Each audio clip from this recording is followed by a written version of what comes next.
Salam alaikum, Azul Flaoun, bonsoir. Les élections passées, le pouvoir est en face de ces réalités qu'il a un moment occultées.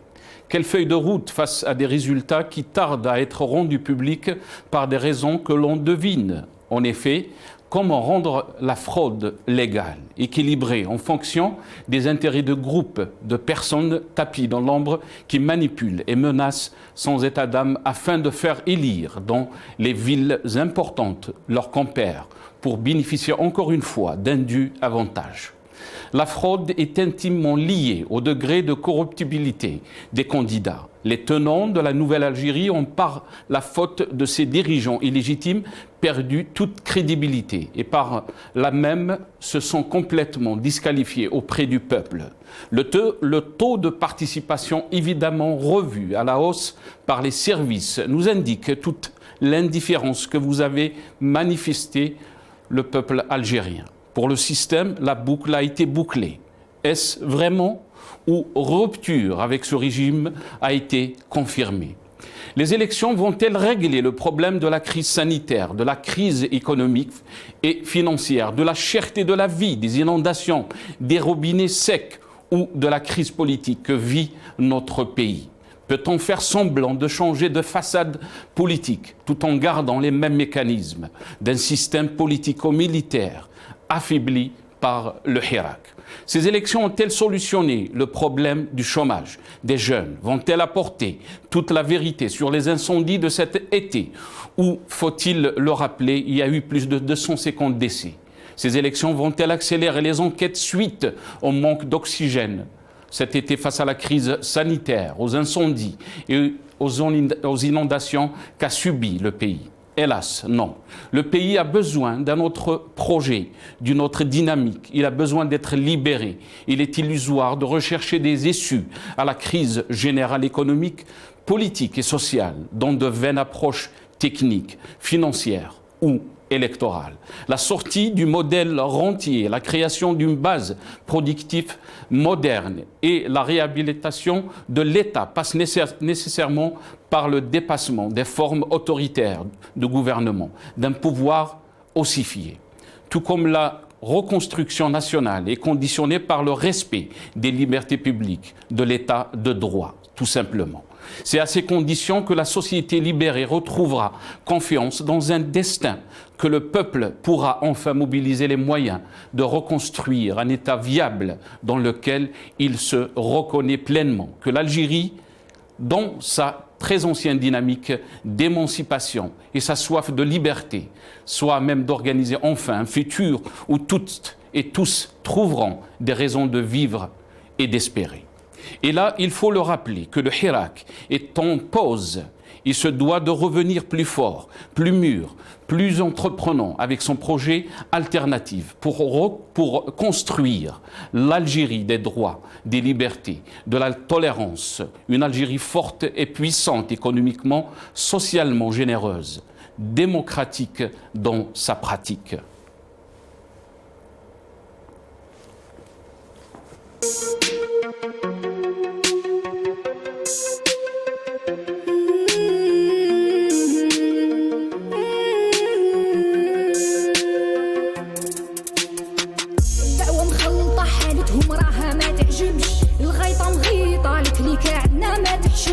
شبيبة نايضة راو داير روحو ما يسمعش مزبلة واجدة والتاريخ يا خو ما يرحمش الخمسة ماكلات صفحتكم ما نطوات معول تخلطها وتخلي فيها غير الفتات الأميمة ما نسات بدتها اللي نشوات 10 سنين تيروريزم وزدتو 20 ما كفات زوالي ولد بلاد جدو كي جدي عليها مات يا الخاين لاقت بك من يدك هربت ما ولات تروح وقاع تطير وقاع ويبقى غير الحجر في القاع يا مالك الضيبع بقرت لي تمام ما تنباع توكسيك توكسيك راها توكسيك الحالة مخلطة ويقول لي خديك من البوليتيك توكسيك توكسيك راها توكسيك تتنحو قاع افيك من غير بوليسيون باسيفيك يا بنتي ما نهناش ملكية ما نهضراش واش ما خسرناش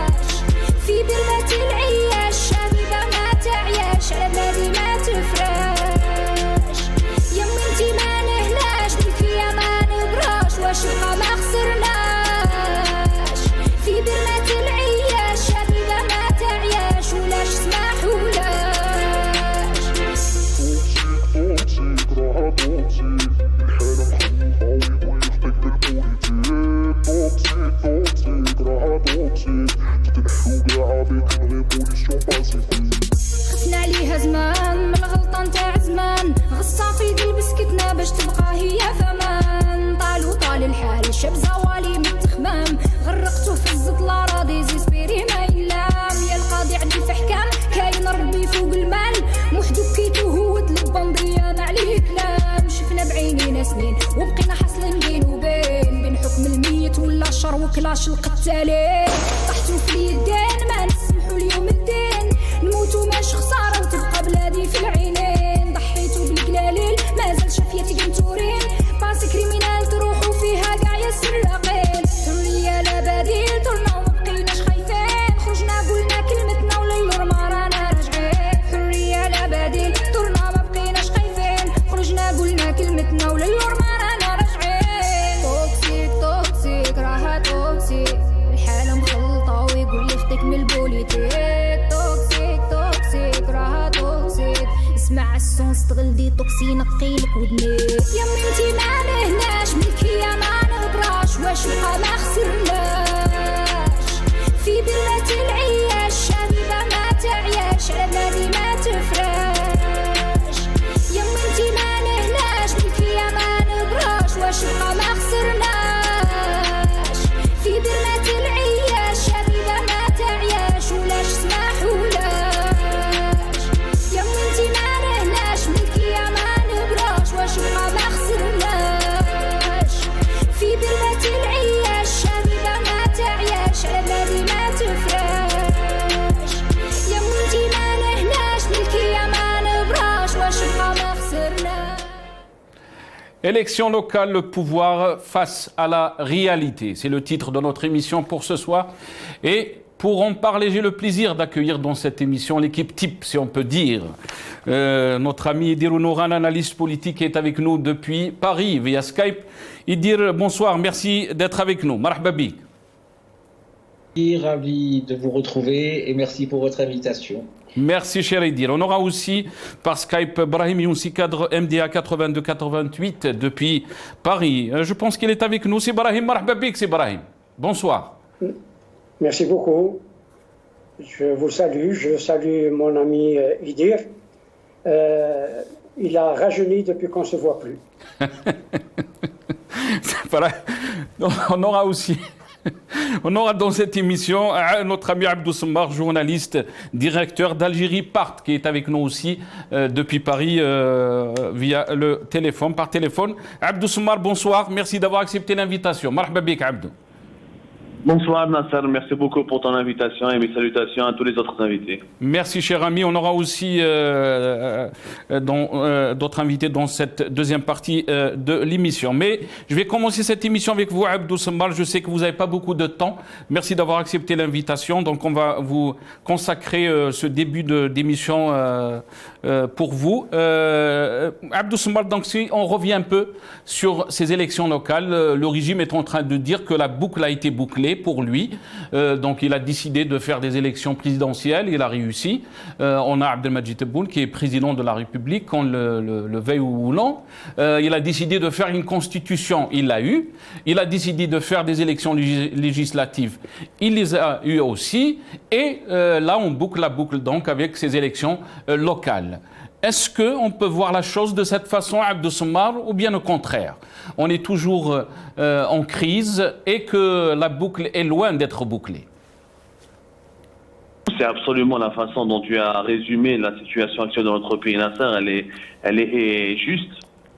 Elle est juste. La boucle est plus que bouclée. Le régime algérien, il a réussi son œuvre, il n'a pas parachevé sa feuille de route. Il a commencé par placer un président, il a fait une nouvelle constitution, il s'est ensuite offert un nouveau parlement, et il a terminé par les élections locales et de wilaya. Comme ça, il va se targuer d'une légitimité qui va l'utiliser contre les opposants, contre le Hirak, contre ses détracteurs. Le régime algérien a réussi le passage en force sans aucune résistance. En fait, ce qui étonne Nasser, c'est l'absence de la résistance. C'est l'effritement de la résistance.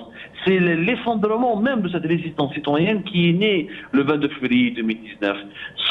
Il faut lui dire la vérité, Nasser, sans balles à tirer, sans des tirs de balles réelles, sans une répression meurtrière, il n'y a pas eu de mort en Algérie, comme on le voit au Soudan, par exemple. Il n'y a pas eu de mort en Algérie, comme on l'a vu en Égypte en 2013, en 2014. C'est-à-dire, sans recourir à une répression massive et meurtrière et horrible, le régime algérien a pu dominer le pays, il a pu dominer un mouvement populaire qui a fait sortir quand même des millions d'Algériennes et d'Algériens le 22 février 2019. Et les marches populaires ont continué à mobiliser plus de 2 jusqu'à 3 millions chaque week-end.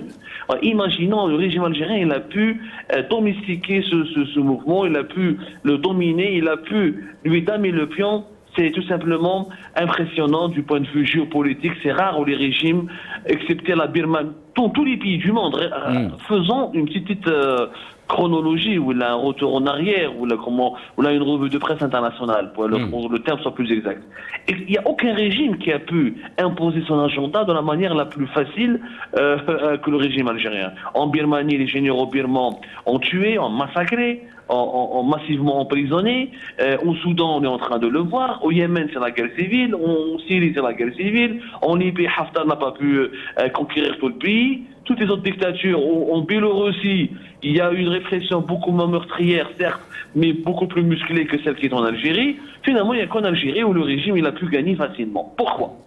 Pourquoi? Ouais, mais est-ce que aussi, Abdou Samar, juste pour rebondir par rapport à ce que vous êtes en train de dire, est-ce qu'on peut simplifier les choses de cette façon? Vous êtes en train de dire, est-ce que vous pensez donc que le plus grand gagnant de cette élection, ou de ces élections, si on peut dire, c'est le régime algérien? Naturellement, Nasser. Le nier, ce serait sa preuve d'hypocrisie. Le régime algérien l'a gagné. Il a placé un président, il s'est offert une constitution, un parlement et des assemblées locales. C'est pas le régime qui a gagné, qui c'est qui a gagné? C'est pas les Algériens, c'est ni l'Algérie ni les Algériens qui ont gagné. L'Algérie et les Algériens ont totalement perdu. Ils ont un président qui n'est pas légitime, un parlement qui n'est pas légitime, une constitution qui n'est pas représentative et qui n'émane pas de la volonté populaire, et maintenant des communes qui sont moyennement légitimes, puisque certainement dans certains endroits, dans certaines régions, comme c'est les maires ou les membres des assemblées locales, il y a certainement une partie de l'électorat qui s'est mobilisé par conviction. Mais pour le reste, c'est un système qui a gagné. Mais si on parle d'illégitimité, Abdou, si on parle d'illégitimité, est-ce que vous pensez donc, dans ce cas, si on parle d'illégitimité, comment parler si on peut dire, de victoire du régime? Peut-être qu'on peut l'avoir à court terme, que c'est une victoire. Mais si vous prenez un peu le titre de l'émission, le pouvoir est face aux réalités que vit le peuple algérien ou notre pays. En fait, Nasser, moi j'aurais aimé être optimiste comme toi, mais ça fait depuis octobre 88 on dit ça. Le régime, c'est les réalités, les minoritaires, il n'est pas légitime, il va tomber, il va disparaître. Depuis octobre 88 on dit ça. Il n'a rien à changer. Au final, c'est toujours l'armée qui décide, c'est toujours les généraux qui décident, c'est toujours les satellites du pouvoir qui sont là, qui font l'animation, qui amusent la galerie. Le pouvoir est monopolisé par un cercle militaire ou civil. Le pays est toujours mal gouverné, toujours pas de démocratie, toujours des droits de l'homme le minimum syndical n'est pas respecté, la liberté d'expression a reculé. C'est le même constat qui dure. Je sais que c'est dur ce que je dis, Nassara. Je sais que beaucoup de vos invités ne seront pas d'accord avec moi. Et je suis en train même de voir Brahim. Abdou, je suis juste en train de voir Brahim Younsi qu'il ne partage pas du tout votre avis. Mais c'est ça la démocratie. Nassar, c'est pas un avis, Nassar, moi c'est pas un avis que je donne, c'est une réalité. Je le dis pas avec plaisir, moi je le dis avec les larmes aux yeux, mais notre pays, ça fait 30 ans qu'il tourne en rond, on n'avance pas du tout. Et ce que j'aimerais qu'on m'explique, où sont les millions d'Algériens qui sont sortis le 22 février? Où sont ces millions qui chantaient, qui dansaient, qui nous promettaient une Algérie meilleure, une Algérie démocratique? Aujourd'hui, l'Algérie, elle est pire qu'avant. Elle est pire qu'avant, on ne peut pas dire le contraire. Il y a aujourd'hui une différence, Nasser, entre le sentiment, l'émotion et la raison. La raison m'oblige à décrire la réalité telle qu'elle est, pas telle que je le veux. Moi, j'aurais aimé que notre pays ait un président légitime, des élections légitimes, une constitution représentative du peuple, des droits de l'homme, une liberté d'expression. Ce n'est pas le cas. Nasser, ce n'est pas le cas. On est en train de régresser, on tourne en rond. Pourquoi? Parce que, encore une fois, le régime a gagné une bataille contre un mouvement populaire qui n'a pas su se structurer, qui n'a pas su être à la hauteur, qui n'a pas su cerner les véritables enjeux. On peut faire plusieurs émissions là-dessus pour décrypter ou faire une autopsie de l'échec. Mais l'échec, il est là. Si on ne l'avoue pas, on ne pourra pas le surmonter. Donc on ne peut pas se mentir. Nous, on est à Paris, Nassar. Toi et moi, on est en France, à Paris, Londres. Chacun d'entre nous peut épiloguer, philosopher. Mais allez-y dire ça aux Algériens sur place. Pour un simple commentaire sur Facebook. Mais Abdou Sma, les Algériens en place aussi n'ont pas voté. Ils ont boycotté ce scrutin. Est-ce que vous pensez que ce n'est pas aussi ça une victoire pour le peuple algérien, pour les revendications du Hirak? Nassar, le boycott existe bien avant le Hirak. Les Algériens n'ont jamais voté, excepté les élections de 1991 et peut-être les élections présidentielles de 1997 ou 1996. Si je me trompe, je n'ai pas envie de me tromper. Personne, excepté le scrutin pour la réconciliation nationale, pour la concorde civile, les Algériens n'ont jamais voté. Il faut arrêter de mentir. Le boycott est enraciné. Il existait des années auparavant, avant le Hirak. C'est pas le Hirak qui a ramené le boycott. Abdou Smar, on va juste laisser rebondir Brahim Younsi. Après, je vais vous reprendre très rapidement parce qu'il veut rebondir par rapport à ce que vous avez dit. Brahim Younsi, c'est des questions très légitimes, c'est Brahim. Abdou Smar, que je salue, a dit une seule chose de vrai. C'est la bataille. Il y a une bataille, qui n'est pas finie d'ailleurs. Entre la bataille et la guerre, c'est deux choses différentes, très différentes. Et ce qui a démobilisé, c'est la pandémie. C'est rien d'autre que la pandémie. Ensuite, la situation du pouvoir est encore beaucoup plus mauvaise. Et Abdou Smaar a parlé de géopolitique. Géopolitiquement, je viens de lire, si la traduction est bonne, le ministre des Affaires étrangères algérien, Ramtan Lamamra, a donné un entretien, une interview à un journal londonien qui s'appelle Quds al-Arabi. Et dans ce Quds al-Arabi, Ramtan Lamamra dit des choses terribles, à savoir que le pays, l'Algérie, est déstabilisé. Déstabilisé à l'interne et déstabilisé à l'extérieur. C'est énorme comme aveu. Il faut dire les choses telles qu'elles sont. Toutes ces élections, tout ce qui s'est fait, tout cet échafaudage électoral, c'est un écran de fumée. Cela ne veut pas dire que la révolution, je l'ai dit la semaine dernière, qui est entrée dans un cycle relativement lent et long. C'est ça aussi les révolutions. Très bien. C'est Brahim, parce qu'on n'a pas Abdou pour très longtemps. Je vais donner la parole à Yidir Ounourane. Yidir, si vous voulez rebondir par rapport à ce qui a été dit, vous avez entendu Abdou Smaar, c'est des questions aussi qui sont légitimes. Il a soulevé des questions légitimes aussi par rapport au bilan du Hirak, par rapport à la situation politique et aussi par rapport à cette dernière élection du régime. Et pour lui, la boucle a été bouclée. Yidir Ounourane. Oui, c'est certain. Les gens, je rejoins en partie à la fois mon ami Ibrahim et M. Abdou Smaar dans sa description de. Je parlerai pas d'échec, par contre, M. Abdou Smaar, je parlerai, si vous permettez, d'un succès. Mais il est vrai que quand nous avions atteint la masse critique, le peuple algérien dans ses marches à millions, l'erreur stratégique pour moi, l'erreur historique, c'est qu'il ne s'est pas donné à ce moment-là les moyens de l'exercice de son choix politique. Là, je vous rejoins. Je ne parlais pas de structuration ou d'organisation. Le régime a gagné, je dirais, oui et non.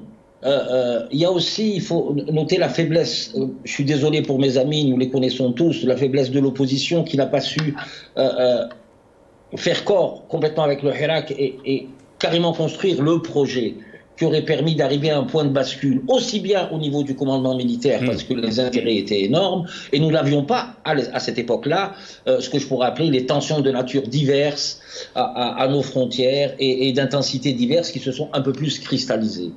Donc voilà la situation où nous en sommes, mais je rejoins mon ami Ibrahim quand il dit que la révolution c'est un temps long et lent, et que nous pouvons, une fois qu'ils ont boucler le processus institutionnel, ça ne veut pas dire qu'ils ont gagné, monsieur Abdou Samar. C'est là où commence, le pouvoir est en face de ses réalités. Il ne pourra plus y échapper. Très bien, contre, ça c'est très important. Et des Noran. Permettez, monsieur Judy, juste je termine parce que pour moi, ça relève de quelque chose de cardinal. Il faut qu'on se mette dans l'esprit que le fait qu'ils aient bouclé le processus institutionnel avec l'ordonnance scélérale du 87 bis et surtout de son décret d'application, c'est que le pouvoir nous emmène directement en dictature. L'article 30 qui doit être dénoncé constitutionnellement, celle qui a été votée le 1er novembre, dans l'alinéa 4, et qui dit que l'armée veille aux intérêts stratégiques de l'État et aux intérêts vitaux, ça veut dire tout simplement que le pouvoir de l'armée est devenu de jurer par le droit, ça c'est un, et de deux, ce qui est carrément très important, finalement, il prend possession de l'État, excusez-moi de le dire, sans contrôle démocratique. Les vraies questions politiques, elles sont là, parce qu'il faut donner au peuple du Hirak les éléments nécessaires pour qu'il puisse se remobiliser, avec des thématiques précises, pour un objectif clair, audible. Très bien, restez avec nous. Je pense que un mot, c'est Brahim, parce que je dois redonner la parole très rapidement à Abdou Samar. Vous savez, la révolution du 22-02 est dans le même état que le chat de Schrödinger. Cela veut dire qu'il est à la fois mort et vivant. Or, la révolution est dans un état certain, lui donner un état de mort clinique, mais en même temps, elle est vivante.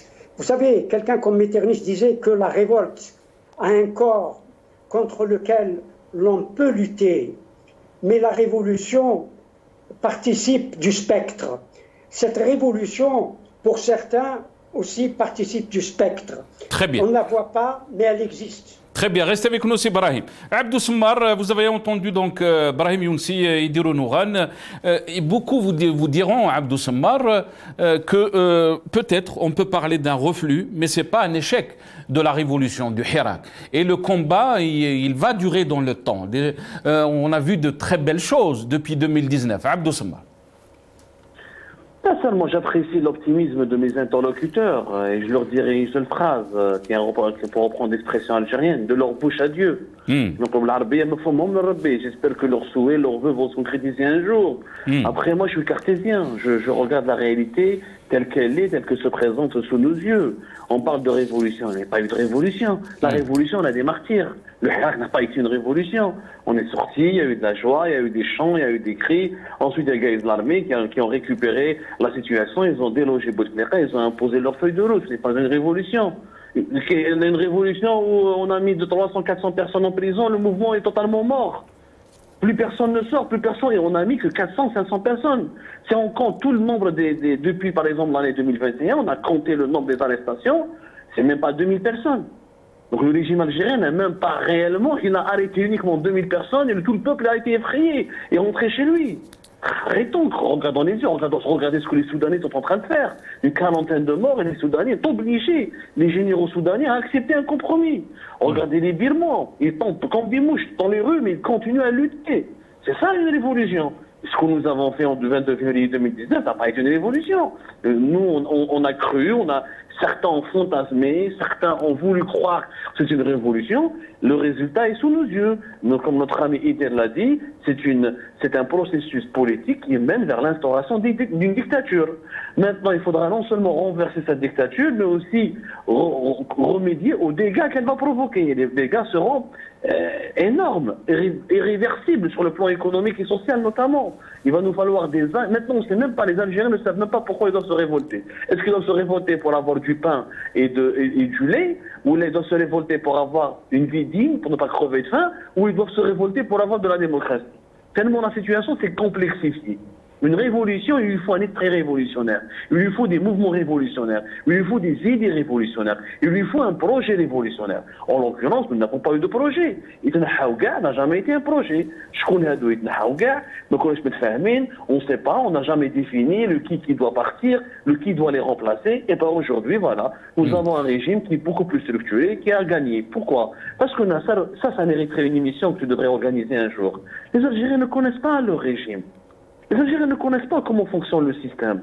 Ils ont des connaissances théoriques, fantasmagoriques. Ils ne savent pas comment le régime algérien, quels sont des appareils, quelles sont ses institutions, quels sont son fonctionnement. Ils ne savent pas le degré d'enracinement du régime au sein de la société. On ne le connaît pas suffisamment, ce régime. Comme on ne le connaît pas, notre ennemi nous profite parce que lui nous connaît bien. Il arrive à nous donner le pion et à gagner des batailles. Certes, la guerre n'a pas été perdue, mais beaucoup de batailles ont été perdues. C'est Abdou. abordé depuis octobre 88. Abdou, il y a ceux qui vont vous rapprocher, Abdou, que ce bilan est défaitiste. Parce que si on peut voir ce qui a été réalisé depuis 2019, il y a beaucoup de choses qui ont été réalisées par la volonté populaire. On a vu... Quelles choses ont été réalisées? Exemple, quelles choses? Quel est l'acquis du Hira? Quel est l'acquis de la volonté populaire? Quel acquis? La liberté d'expression. Abdou, des ministres, des premiers ministres qui ont été jetés en prison, des anciens ministres jetés en prison, un cinquième mandat qui n'a pas eu lieu. On a vu des généraux en fuite, des généraux emprisonnés. On ne peut pas parler de... C'est pas le peuple qui a mis ces ministres en prison, c'est un règlement de compte. C'est Gaï Salah qui les a mis en prison, ensuite c'est le régime qui les a emprisonnés. On n'a pas emprisonné ces ministres parce que le peuple a voulu qu'ils soient en prison, on les a emprisonnés parce que le régime était en train de se nettoyer de l'intérieur. Oui, on a eu 18 ministres en prison et de l'autre partie, on a eu pratiquement 10 fois plus de prisonniers politiques.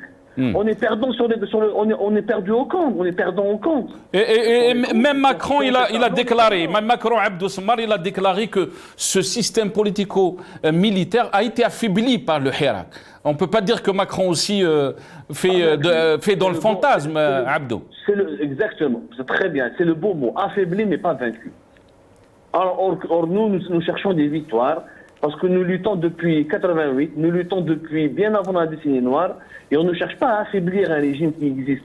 On cherche à le remplacer par un nouveau régime, par une nouvelle Algérie. C'est ça ce que les Algériens veulent.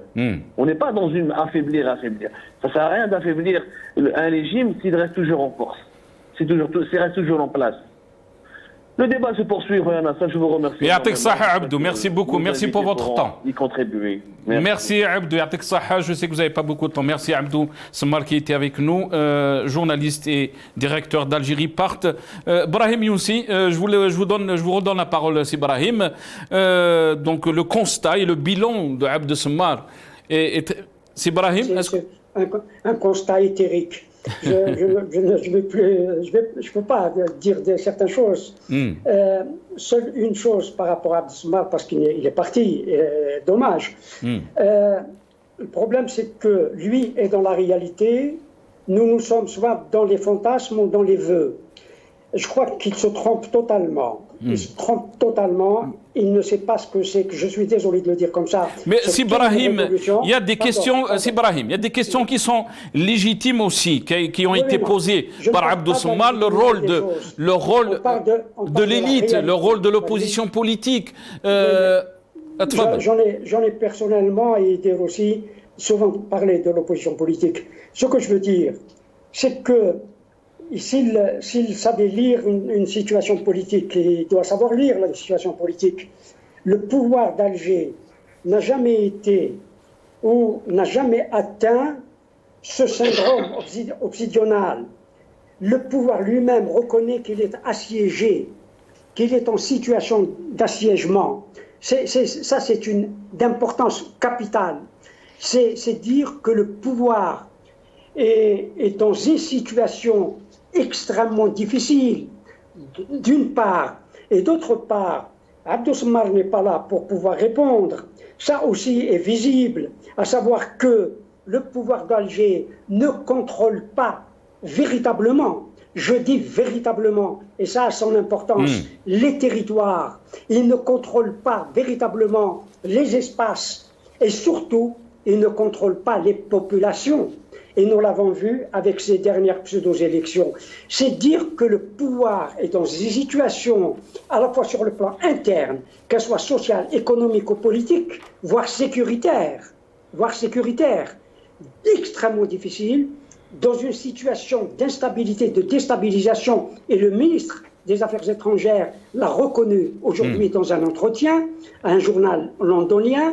Et il est dans une situation plus qu'instable, plus que difficile, et c'est la raison pour laquelle il parle d'encerclement de l'Algérie, et il est dans une situation aussi encore plus difficile. Ce régime sait qu'il est dans une situation d'instabilité, et toutes les élections, pseudo-élections qu'il a faites depuis la présidentielle jusqu'à ces dernières élections, pseudo-élections, l'ont encore plus fragilisé. Cela ne veut pas dire qu'il s'est légitimé, d'ailleurs parachever un processus électoral, c'est aller au plus proche, c'est ce que veut dire le mot parachever, c'est aller au plus proche de la perfection. Or, il n'a montré qu'imperfection et approximation. Si cela, c'est une réussite, c'est un succès pour ce pouvoir, dites-moi où est l'échec. Très bien, restez avec nous. Peut-être vous aurez besoin d'un petit verre d'eau, Sibrahim. Je vous laisse je vous donne cette possibilité. Idirou Nouran. Oui. Idirou Nouran, si on peut, les déclarations du pouvoir, et ça a été dit et redit. Je pense qu'on va essayer de faire passer, si c'est possible, le soundbite de Goudjil et soundbite 6. Si c'est possible, les déclarations de Goudjil, Salah Goudjil, qui est donc le président du Sénat. On l'écoute et je reviens à vous y dire très rapidement. Parfait. ونحن حاليا الانتخابات المجموعات المحلية البلديات والولايات نستكمل البناء تاع الدولة، وحقيقة لما نستكمل البناء تاع الدولة بمؤسساتها. أيضا أنا دائما أذكر أن نوفمبر يعود، وحقيقة نوفمبر يعود، ونضيف لهذا أيضا أن بومدين يعود. Idirou Nouran, donc vous avez entendu Salah Goudjil. Pour le régime et pour le pouvoir, ces élections donc, ont été la dernière étape, si on peut dire, pour l'édification d'un État moderne, ou de l'Algérie nouvelle.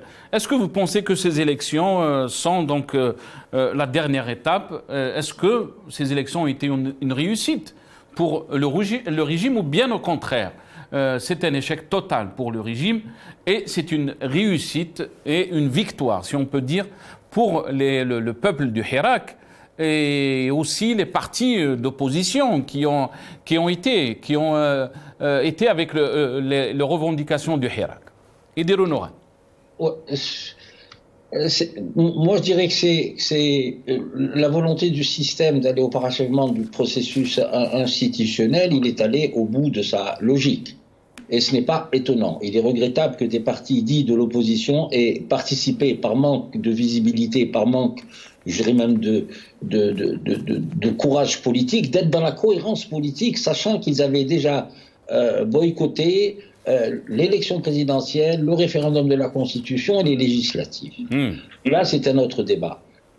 Quand M. Goudjil convoque l'histoire, convoque novembre, excusez-moi, l'affaire est trop grosse. Quand il convoque aussi Boumediene, ça veut dire tout simplement que ce pouvoir, au lieu de projeter l'Algérie sur un projet cohérent, légitime, un projet alternatif au système précédent, il convoque l'histoire et des images historiques sur lesquelles nous pouvons débattre, elles ne sont pas si historiques que ça, je le dis en passant, pour se légitimer, sachant qu'il n'a pas eu la véritable légitimité populaire par les urnes. Ça, c'est pour répondre à votre question de fond. Par rapport à ce qu'a dit M. Abdou Samar, je reviens là-dessus parce qu'on ne peut pas laisser passer ce genre de choses. Je rejoins tout à fait mon ami Ibrahim. Nous ne sommes pas dans le fantasme. Nous sommes un peuple, nous sommes des communautés nationales qui avons subi beaucoup de douleurs, beaucoup de sang. Ça remonte à 63. quand le FFS a été créé, qu'il y a eu un conflit armé. Bien avant, c'était la lutte des wilayas, la bataille des wilayas. On a eu aussi octobre 88, on a eu 2001, on a eu la décennie noire, et nous sommes en pleine résilience. Monsieur Abdou Samad nous fait croire qu'il faut aller dans la révolution et qu'il faut avoir des morts pour que le mouvement populaire soit estampillé révolution. La révolution, c'est aussi dans les esprits. Moi, personnellement, j'avais appelé un compromis historique parce que nous devons aller vers ce compromis historique. J'avais dit que l'armée devrait faire sa mutation personnelle pour se mettre à l'échelle, aux aspirations du peuple algérien. Et tout ça n'a pas été fait. Ce sont des occasions manquées. Pour moi, ce n'est pas un échec, c'est un insuccès momentané. Et moi, je ne peux pas me résumer au pouvoir algérien en parlant de système. Il y a des choses, monsieur Abdou Samad, je m'adresse à vous, qui sont de l'ordre de l'infrapolitique, mais que nous ne pouvons pas dire ici, et vous le savez très bien. Brahim et moi avons fonctionné dans des partis politiques, nous savons très bien comment ça se passe. Par contre, résumer la crise algérienne essentiellement par la décortication du système par des personnes, vous ne parlez pas du système en lui-même, parce que les personnes qui fondent et qui accompagnent le système pour des périodes données sont connues, elles sont remplacées. La neutralité interne du système, nous savons ce que c'est. Nous savons aussi que les problématiques, c'est des problématiques d'enjeux de pouvoir, c'est des problèmes de rente économique, ça n'a rien à voir avec la stabilité du pays, ça n'a rien à voir avec un fantasme. Justement, c'est là où l'esprit dans lequel on devrait s'inscrire, c'est un esprit d'abord responsable, un esprit dans lequel la violence doit être bannie, parce que elle doit être bannie. Et troisièmement, c'est comment amener l'armée par un rapport de force intelligent. Je ne parlais pas de désobéissance civile, un rapport de force intelligent, afin qu'on puisse aborder avec le cœur du pouvoir, c'est-à-dire l'armée, comment on peut passer en démocratie, sachant que l'armée, je suis intimement convaincu, là pour le moment, ni modèle de transition, ni, quand je dis modèle de transition, ni projet pour l'Algérie. Parce que ce que l'on nous propose à travers les élections, ce n'est pas un projet pour l'Algérie. L'Algérie mérite mieux. l'Algérie mérite de rentrer dans un état de droit, dans un état des libertés, dans un état de tolérance. Et c'est toutes ces questions-là qu'on doit aborder. Et je me refuse à lire le système algérien uniquement et m'improviser autobiographe de généraux non autorisés, parce qu'ils sont corrompus. Bien sûr qu'il y a des généraux corrompus. Il y a aussi des généraux non corrompus. On ne peut pas aller vers ce système de rupture totale en disant c'est tous des pourris. On peut reconstruire ce pays, on doit nous reconstruire en retrouvant une communauté de destin sur la base de valeurs. À partir de ce moment-là, nous pouvons démarrer. Et le Hirak, moi je suis intimement convaincu qu'il va se transformer en force de proposition avec des propositions alternatives au pouvoir. Et je pense qu'à ce moment-là, même nos partenaires regarderont le Hirak avec un œil différent. Très bien. Restez avec nous, Edirou Nouran. On a été rejoint par notre ami Omar Ait Mokhtar, qui est avec nous depuis Alger, militant politique. Omar Ait Mokhtar, bonsoir. Merci d'avoir accepté l'invitation. Marhaba bik, c'est Omar. Azoul Fillah. Bonsoir. Bonsoir tout le monde. Oui, Nassar. Merci, c'est Omar, d'avoir accepté l'invitation. Omar Ait Mokhtar, comment peut-on donc évaluer cette dernière élection? Est-ce que vous pensez que la boucle a été bouclée pour le pouvoir algérien, le système, ou bien au contraire, c'est un échec de plus? On a vu un boycott, si on peut dire, en général de cette élection. On parle d'un pourcentage et on se pose les questions sur ce nombre de 35%. Quelle est votre lecture par rapport donc à cette dernière élection? Omar Ait Mokhtar. Ma lecture, donc, la boucle est bouclée. Les assemblées élues donc, sont renouvelées. La dernière élection, c'est les élections locales, donc APC et APOI. Ce que je remarque, c'est qu'il y a un engouement de candidatures. D'ailleurs, tous les partisans se sont constitués en liste indépendante. C'est nouveau pour moi. Et puis, j'ai quand même une petite bagarre électorale, calme, Après, que les gens ne votent pas, concernant, je suis dans la commune de Sreha, dans la wilaya de Tijoula, c'est une tradition, les gens ne votent pas. Et cette fois-ci, il y a eu quand même des votants. Après, il y a des maires élus d'une manière algérienne qui nous ressemble. Un maire, c'est un citoyen, habitant, domicilié. Donc voilà. Mais des maires, Omar et Mokhtar, excusez-moi, je vous ai coupé la parole. Omar et Mokhtar, des maires qui n'ont pas de prérogatives, qui n'ont pas de pouvoir. Omar et Mokhtar? Ah, je pense qu'on a un petit souci avec la ligne. Omar et Mokhtar? Ah, on l'a perdu. Ah, on va essayer de vous... Omar et Mokhtar, est-ce que vous m'entendez? Ah, on l'a perdu, On va essayer donc de l'avoir une autre fois. Tout de suite, si c'est possible, on va essayer d'écouter les déclarations d'Abdelmajid Tebboune, donc juste à la sortie des bureaux de vote. Ces déclarations donc sur ses prérogatives et les pouvoirs des maires. On écoute Abdelmajid Tebboune et je reviens.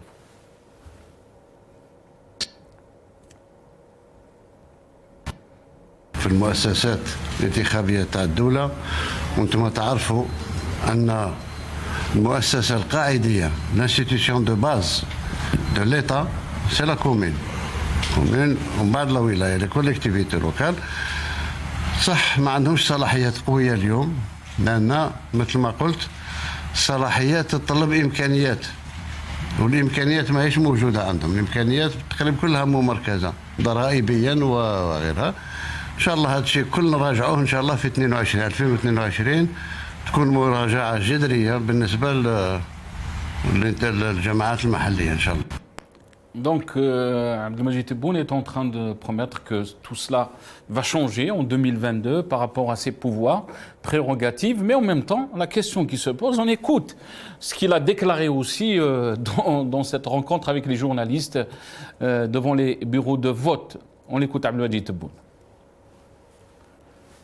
اللي مازال دارها قد 9 تاع الصباح، وهذه من دور المرأة. الدور تاعكم الأول هو الرذاء يكون جاهز على 8 تاع الصباح، على 8.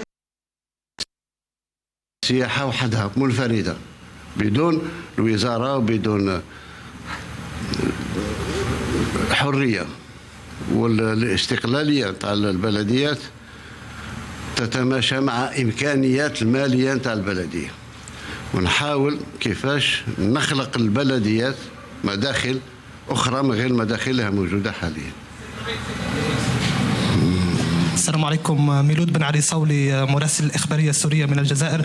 سيد الرئيس، تكلمت كثيرا وقلت أن المجالس المحلية والولاية هي النواة الحقيقية للتنمية. طيب، ولكن المنتخبون المحليون دائما يشتكون بتغول الإدارة، إن صح القول، تغول رئيس الدائرة والوالي. هم المجالس المنتخبة لا يمتلكون صلاحيات. هل سنلاحظ في القانون الجديد توازن بين صلاحيات الجهاز التنفيذي ممثل سواء كان ذلك في الولايات ورؤساء الدوائر وفي المجالس المنتخبة؟ وشكرا جزيلا.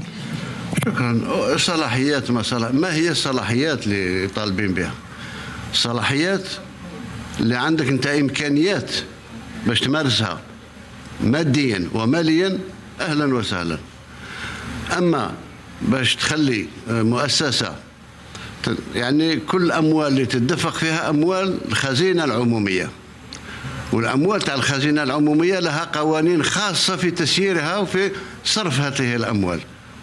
إذن لا كان الحرية باش نصرف المال كما نبغي، هذه ما كانش.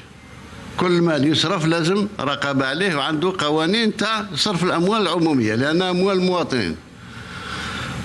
أما تخلق لنفسك ثروات أخرى خارج الأموال اللي تجيك من الخزينة العمومية فأنت حر فيها وحر في تصرفها، بشرط أنها تمشي كذلك طبقا للقواعد العامة للتسيير، التسيير المالي والتسيير الإداري والتسيير. إذن ما ندخلش في التفكير على أساس أعطيني حرية دولة داخل دولة، هذه ما تكونش. احنا دولة موحدة، صمم في يونيتار.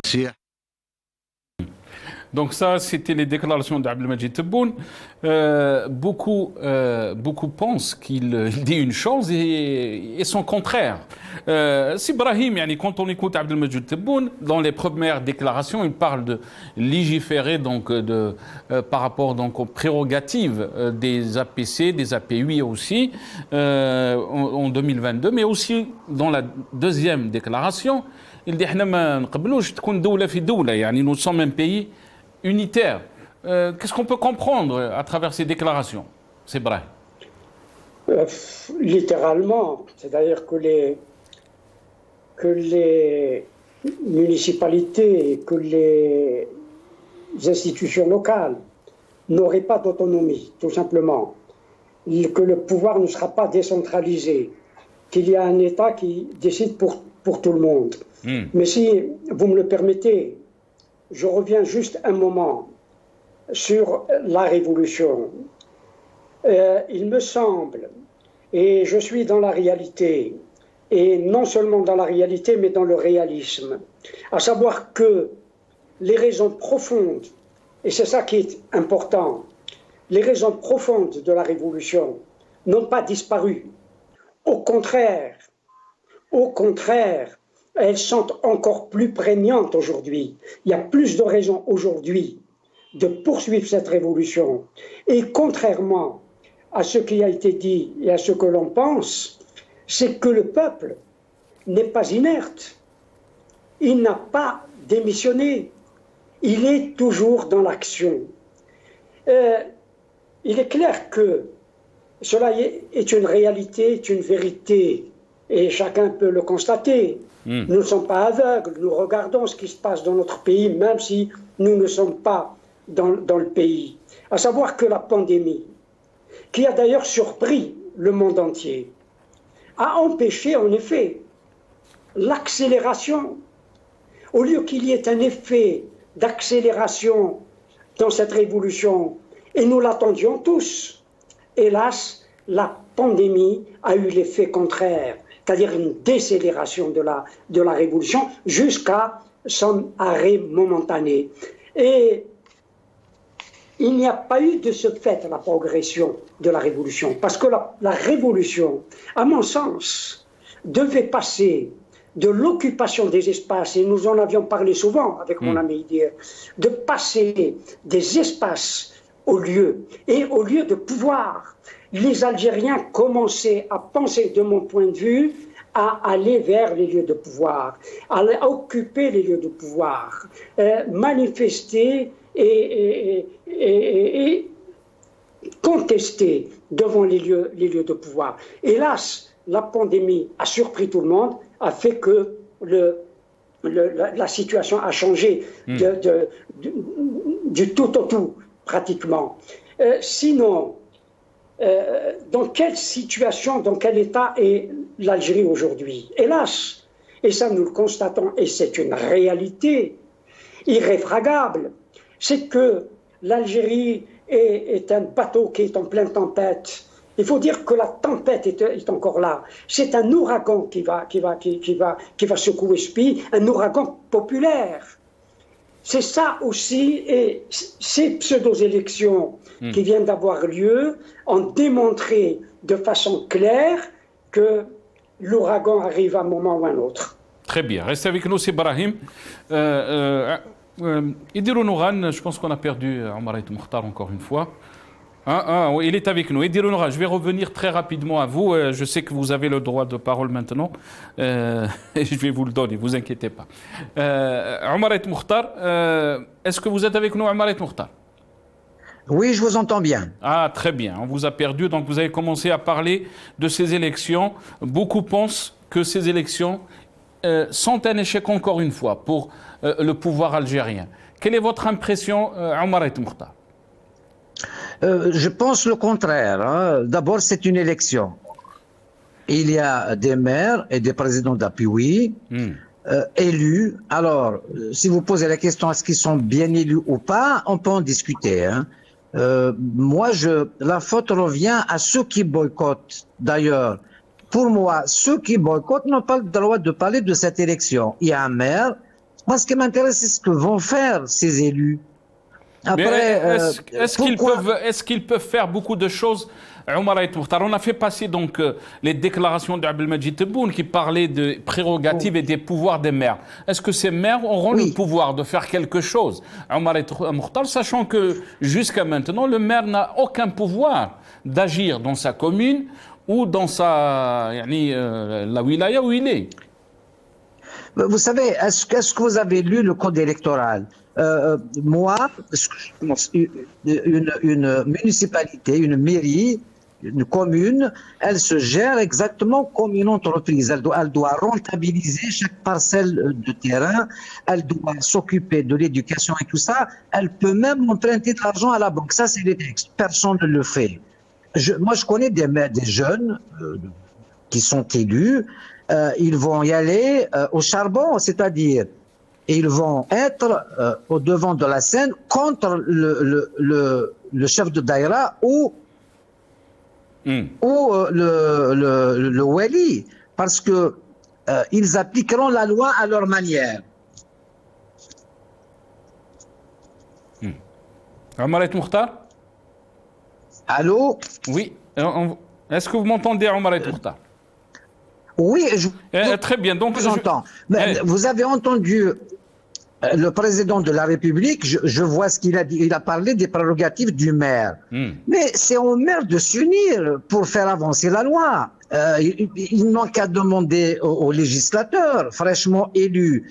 Donc maintenant, je pense que si nous sommes réunis autour de la table aujourd'hui, que M. Wanouri, Brahim, que je ne connais pas, que je salue, c'est que nous aimons ce pays, nous voulons qu'il avance. Si nous voulons qu'il avance, on doit regarder demain. Est-ce que vous pensez par ces élections ensemble, Omar Hayat Mokhtar, est-ce que vous pensez par ces dernières élections, le pays est en train d'avancer? Pour le régime, bien sûr, le pouvoir considère que ces élections sont la dernière étape pour l'édification d'un État moderne. Et la question qui se pose, est-ce qu'on avait vraiment, est-ce que l'État algérien existait avant cette élection? Parce que si on arrive à faire une lecture dans ces déclarations, c'est qu'on n'avait pas d'État avant ces élections, Omar Hayat Mokhtar.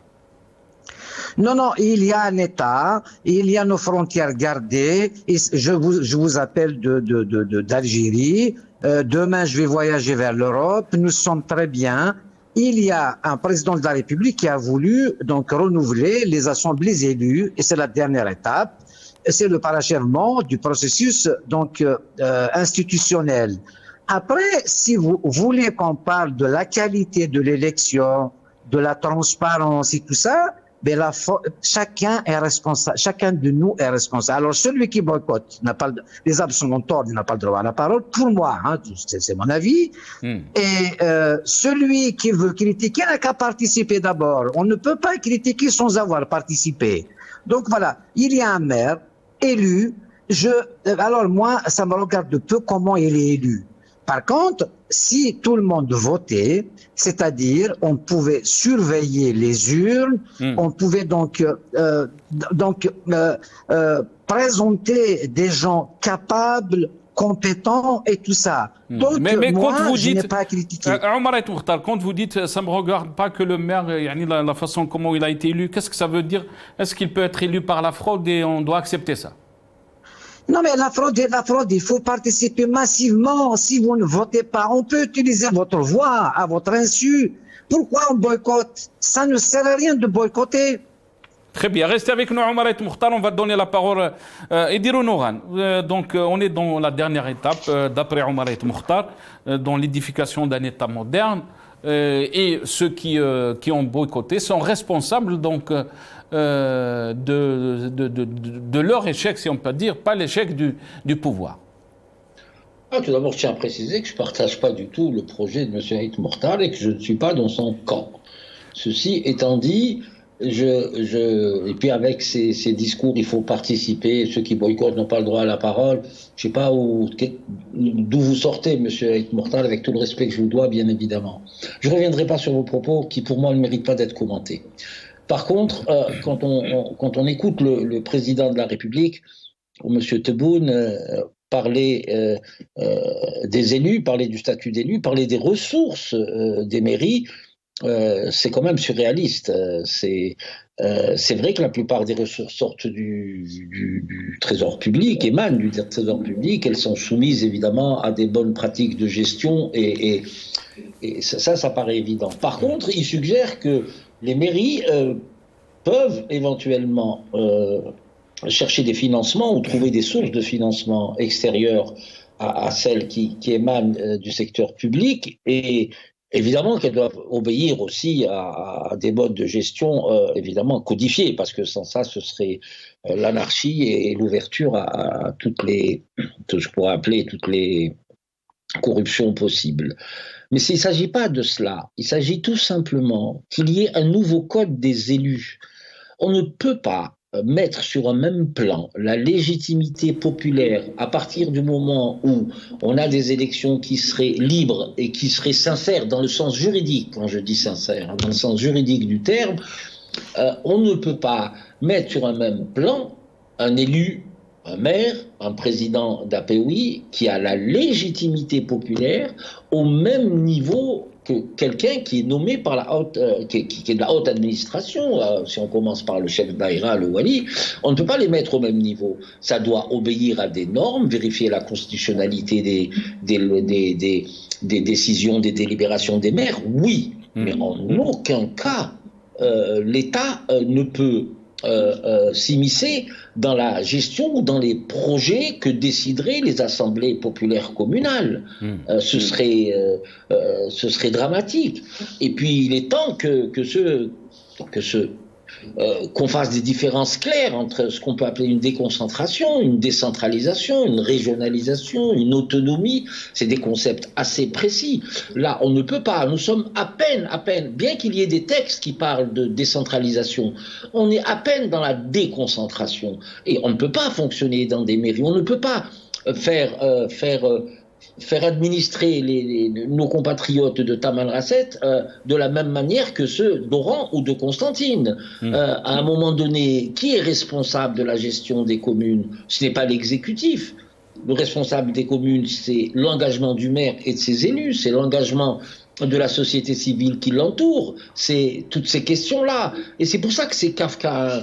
Et véritablement, il serait temps qu'on entame notre véritable révolution, à la fois dans la révolution des esprits et de convoquer la rationalité pour qu'enfin ce pays prenne le bon chemin et se situe sur de bons rails. On va parler du bon chemin parce que la question, on va terminer avec la question où va l'Algérie. Pour le régime, bien sûr, ça a été la dernière étape pour un État moderne, mais pour le peuple aussi, c'est la déroute, on va droit vers le mur. Avant de vous donner la parole, Sibrahim, on va essayer de faire passer donc les déclarations de Abdelmadjid Tebboune. Ça a été pendant donc l'interview qui a été accordée à des journalistes algériens, et on va essayer de passer quelques passages de cette interview. Mais on aimerait aussi entendre la réaction de Omar Ait Mokhtar.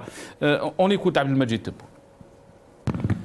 أولاً في قانون على طاولة المجلس الشعبي الوطني وسيصدر عن قريب جداً فيما يخص المس بالمؤسسات وغلق المؤسسات وتحريف أصوات المواطنين. الناس اللي ينادوا اللي يسبحوا يعني ضد التيار عندك ما تدير لهم، لن تهدي من أحببت ولكن الله يهدي من يشاء. احنا نمشيو مع أغلبية الشعب. اليوم باش تكون فيه سياسة أيا كان البلد فيها إجماع تام، ما كانش إجماع، ما بقاش في العالم، مش إلا في الجزائر. حتى صار الإجماع يثير شكوك. إذا كل واحد وأفكاره. احنا المهم الجزائر إن شاء الله ماشية إلى مستقر لها. Brahim Younsi, vous avez entendu Abdelmadjid Tebboune, je m'excuse, c'était pas pendant l'interview, c'était juste après, donc devant les bureaux de vote, quand il avait voté. Brahim Younsi. Ça devient pour moi une certitude que ce pouvoir autoritaire et dictatorial tient quelque part de l'ADN électoral des gouvernements coloniaux. c'est exactement le même discours que je viens d'entendre. Et les pouvoirs coloniaux, au moins depuis 1947, n'ont fait que dans la fraude électorale. Ce régime est dans cette filiation, à savoir qu'il continue à frauder, à truquer les élections. Or, le peuple algérien veut exercer ses droits politiques. Or, aujourd'hui, il ne dispose pas de droits politiques. Le pouvoir est un pouvoir sur le peuple. Ce n'est pas un pouvoir du peuple. Or, les élections, c'est le pouvoir du peuple. Malgré, et on l'a vu à travers les propos que vient de tenir M. Tebboune, à savoir que une infime participation a l'air de satisfaire le pouvoir. Pourquoi elle le satisfait? Parce qu'il pense que, il a même parlé de majorité, et parce qu'il pense que la participation, c'est être d'accord, c'est être complice, même si il y a eu, bien entendu, des votes peut-être contre ou des bulletins blancs. C'est dire que le peuple, que la participation est un acte favorable au pouvoir. Il joue sur tous les tableaux. Parce que, tout simplement, on l'a vu, et c'est contre cela que le peuple algérien s'est soulevé, a fait une révolution le 22-02. C'est contre ce pouvoir, contre ce système de gouvernance que le peuple s'est soulevé. Très bien. Et on veut que, à travers ce qu'il appelle le parachèvement des institutions, le peuple y adhère. Mais le peuple, précisément, s'est soulevé contre tout ce qui est en train d'être fait depuis ces 2 dernières années au moins. Restez avec nous, c'est Brahim. Omar El Mokhtar, à vous la parole. Le peuple s'est soulevé contre ce système politique, contre ces pratiques. Omar El Mokhtar est en train de dire, c'est Brahim Younsi. Est-ce que vous pensez vous savez que quand Tebboune parle de majorité, est-ce que vous pensez que la majorité du peuple algérien demande qu'il y ait rupture avec ce système politique? Vous savez, j'entends soulèvement. L'ennemi de la dictature est l'organisation. Nous ne sommes pas organisés. Vous parlez du soulèvement.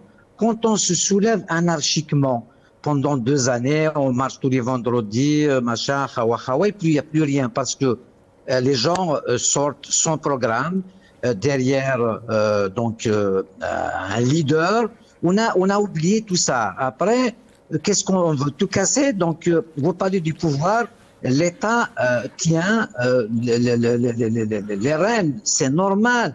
Quand je vois moi, je suis nostalgique du parti unique. Je vois. Mais Omar El Mokhtar, est-ce qu'on peut continuer, cher ami, est-ce qu'on peut continuer à gérer l'Algérie? Quoi? Est-ce qu'on peut continuer à gérer l'Algérie de la manière dont elle a été gérée depuis 62, mais aussi à l'encontre de la volonté de la majorité du peuple algérien? Mais mon cher ami, nous devrions penser à nous organiser. Le multipartisme est un échec, donc je suis nostalgique du parti unique.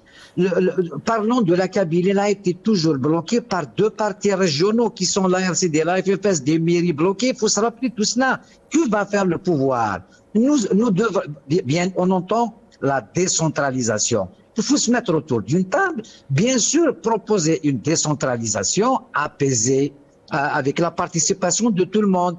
Nous continuons à rejeter, on désigne donc le responsable de l'échec à l'avance, sinon c'est le pouvoir, c'est la faute du pouvoir. Alors que dans sa propre commune, on ne s'organise pas. J'ai vu les élections dans ma commune, c'est du tribalisme. Personne ne m'a parlé du programme de telle liste ou tel candidat. On parle, celui-là va passer, c'est un corrompu, celui-là géré. On n'a jamais parlé de programme, de ce qu'on pouvait faire de cette commune pour aider justement les responsables. Vous savez, les responsables, il faut les aider à prendre de bonnes décisions. Une commune, elle se gère, je serais, évidemment, je n'ai pas été candidat, j'aurais proposé très bien. d'éclairer les gens. Parce qu'il ne me reste pas beaucoup de temps. Est-ce que vous pensez donc qu'on est sur la bonne route, Omar Toukhtar?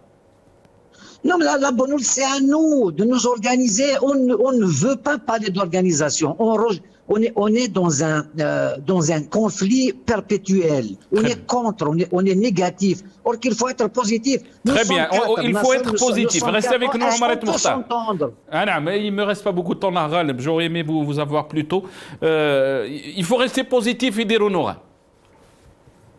Il faut rester positif, ça dépend dans quel clan on se situe. Si c'est dans le nôtre, bien évidemment, il faut rester positif.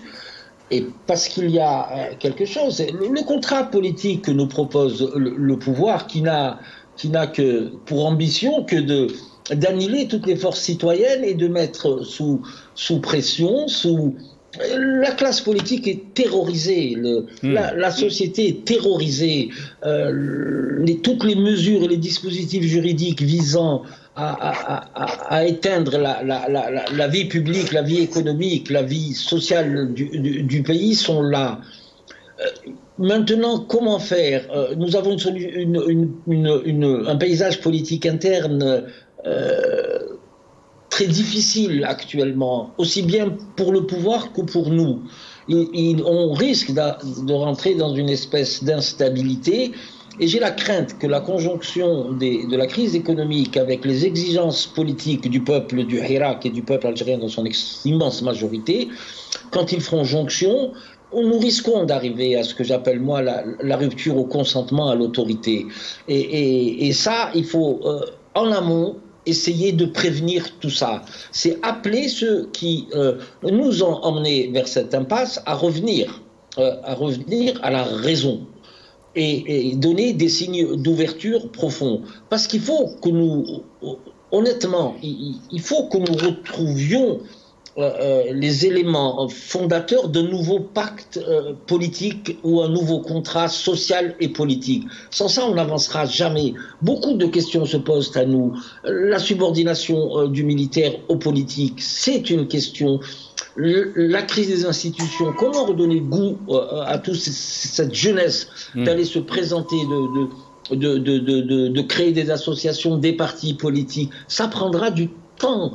La transition, pour moi, c'est au minimum, et je pense que Brahim sera d'accord avec moi, au minimum une génération. Il faudra parler du chantier de l'école, c'est toutes ces questions qui ont trait à l'avenir du pays. Maintenant, si notre avis politique se résume à, comme font beaucoup de journalistes qui se prétendent journalistes, à être, comme je l'ai dit tout à l'heure, des biographes non reconnus des généraux ou de ceux qui détiennent le pouvoir, pour moi, c'est pas faire de la politique et ce n'est pas connaître le système de l'intérieur. Ça, c'est un petit clin d'œil que je lance. Parallèlement à ça, et j'aurais terminé, monsieur, je vous dis, il faut à tout prix que nous analysions aussi notre position géostratégique. Tout à l'heure, Brahim a évoqué l'interview qu'a donnée M. Lamamra à Al-Quds Al-Arabi, qui paraît à Londres. Excusez-moi, je suis obligé de vous le lire en 30 secondes. Et si l'Algérie est assiégée et que sa sécurité intérieure est déstabilisée, ceux qui normalisent, il parle de Bahreïn, du Soudan, du Maroc et des États, des Émirats, et ceux qui attendent à la gare le train de la normalisation, se feront un plaisir de lever l'obstacle à l'Algérie, qui refuse, et c'est là où ça mérite d'avoir, excusez-moi, une compréhension. Ils terminent par se feront un plaisir de lever l'obstacle à l'Algérie qui refuse par principe, uniquement par principe, la normalisation avec Israël. Alors cette question mérite d'être posée à M. Lamamra et qui nous donne le contenu de sa pensée. Et voilà, et j'aurai terminé. Très bien, merci à vous. Et dire, Sibrahim, vous voulez rebondir parce qu'il me reste, peut-être je vais donner aussi 30 secondes à Omar Toukhtar quand il est en train, on me dit à l'oreillette qu'il veut aussi dire un petit mot. Sibrahim, très rapidement. revenir, j'en ai parlé sur l'entretien de la Mamra. Simplement, si on veut faire un peu d'histoire, effectivement, j'ai parlé tout à l'heure de cet ADN qui nous vient des gouvernements coloniaux, parce qu'il y a eu une tendance électoraliste avant que la révolution de 1954 soit déclenchée ou se déclenche. C'est dire que l'on assiste aujourd'hui à quasiment à la même tendance électoraliste et qui fait du légalisme la seule alternative possible. Le légalisme n'est pas la seule alternative possible. Si le bulletin ou si le pouvoir était réellement dans le bulletin de vote, il y a longtemps que nous aurions changé de régime politique et que nous serions entrés en démocratie. C'est dire que le bulletin de vote, depuis que le bulletin de vote existe chez nous, la démocratie, la démocratisation n'a pas fonctionné. Les gens qui pensent juste cela, ou qui pensent que cette révolution est morte, en seront pour leur argent. Merci Sibrahim. Omar Et Mokhtar, je ne sais pas s'il est toujours avec nous. C'est Omar, est-ce que vous êtes avec nous? Oui. Allez, je vous donne 30 secondes rapidement. Je sais que je ne vous ai pas donné le temps suffisamment pour dans cette émission, mais espérons vous inviter dans d'autres émissions, Inch'Allah. C'est Omar, allez-y. Inch'Allah. Non, mais je vois beaucoup de généralités. Et puis, donc, on saute à l'interview de M. Lamamra, du ministre des Affaires étrangères. Évidemment, par tradition, moi, je suis tout à fait d'accord avec la politique étrangère de mon pays. Je la soutiens, de mon pays, sans y réfléchir. Donc, c'est ça un citoyen. On ne peut pas être contre. Des choses peuvent se discuter. Est-ce qu'il faut donc renouer les relations avec Israël? Il y a un principe, oui, mais l'Algérie défend toutes les causes justes. Il y a une cause juste qui est celle des Palestiniens. Il va falloir aboutir. C'est flagrant ce qui se passe en Palestine. Et la cause du peuple algérien aussi se pose, Omar Et Mokhtar. Mais le peuple, je vous parle d'Algérie, je suis en Algérie. Je vous assure qu'il nous manque une chose, il va falloir nous entendre, nous écouter, nous organiser. Voilà le problème. Nasser, un jour, on va faire une chose. Espérons que ce n'est pas une autre élection qui nous manque, c'est Omar. Non, mais ça sert à quoi d'élire donc une élection? Il y a un Omar Et Mokhtar, merci beaucoup, parce que je dois terminer cette émission. Idir Nouran, un seul mot. Je sais que vous voulez peut-être... Par rapport à ma réflexion sur M. Lamamra, je demandais uniquement à M. Aït Mokhtar, et je suis désolé de débattre avec vous, je ne débattrai plus avec vous, c'est uniquement de demander à M. Lamamra de préciser sa pensée. Restez à votre juste place et moi je reste à la mienne, M. Aït Mokhtar. Merci Idir Nouran. Merci à tous mes invités. Merci à vous, Idir Nouran, analyste politique qui a été avec nous depuis Paris. Merci à Sibrahim Youssi, cadre MDA 82-88, qui était avec nous aussi depuis Paris. Merci à Abdou Soumar qui était venu avec nous pour la première partie de cette émission. Journaliste et directeur d'Algérie Part. Merci à vous, Omar Et Mokhtar, militant politique. Ya'tikoum Saha. Mqaw ala khair.